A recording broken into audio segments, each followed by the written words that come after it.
Chhattisgarh land revenue code 1959 leading case Harprasad B.Horelal versus Board of Revenue.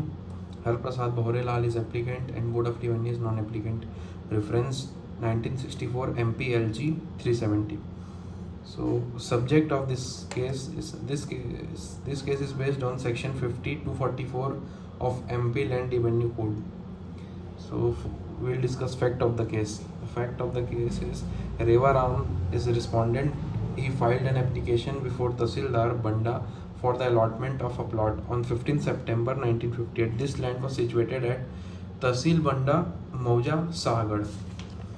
And second fact of the case is Harprasad, who was applicant, also moved an application before the SDO subdivisional officer on 30 November 1959 for the allotment of the same plot.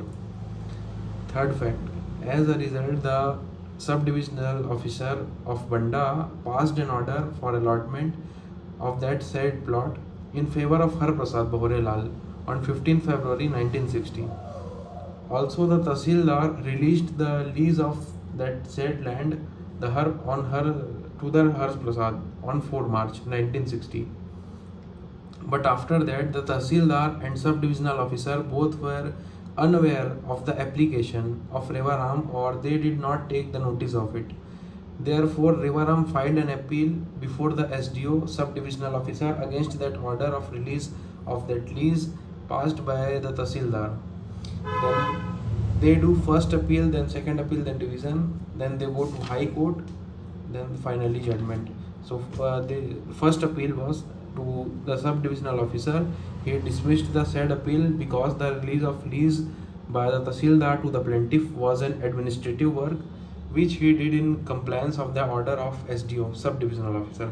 Then he do a second appeal of Reva Ram preferred a second appeal before the commissioner of Jabalpur, which was also dismissed. Revision. Thereafter, Reva Ram filed a revision petition before the Board of Revenue MP.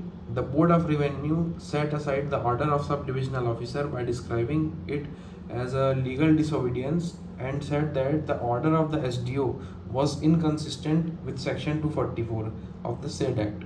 Because it was more than one applicant for the allotment, then the allotment must have been done through auction. अगर एक से ज़्यादा person applicant है तो allotment फिर option में होता है वो.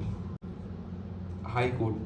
Therefore, Harprasad B.Horelal filed a petition under the Article 226 of the Constitution against the order of Revenue Board. Then it was contended on behalf of the applicant that the order of the Tahsildar cannot be changed by an appeal, therefore revision cannot lie against it. The High Court views the section 50 of the MP Land Revenue Code and confers vast power to the Revenue Board. Therefore, the High Court may review the order of lower court. Since the allotment was unlawfully made in violation of section 244, the subdivisional officer committed irregularities in allotment. The order passed by the Board of Revenue is valid. It is clearly valid. Judgment, petition dismissed. Law point, the Board of Revenue may even suo motu revise the order of the lower court. Second, there is no time limit for a revision. Third, no appeal lies against the administrative work of Tahsildar. Fourth, if an allotment has been made in violation of allotment rules, then such an allotment may be annulled. रद्द किया जा सकता है वो.